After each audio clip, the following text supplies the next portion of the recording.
Dip చేసుకొని కడిగేసా తినేసావా? Wow full ఉన్నాయి.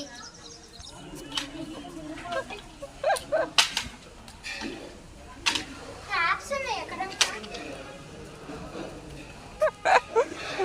అక్కడ ట్యాప్స్ ఉంటే బాగుంది.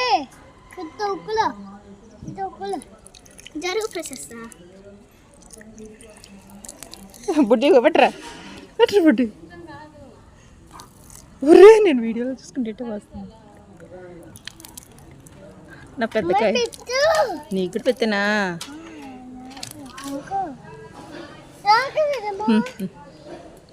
మా మట్టి కొంది కదా అంటే చాలా పెద్దగా వచ్చేసా. ఒకసారి దగ్గర చూపించి నిచ్చే.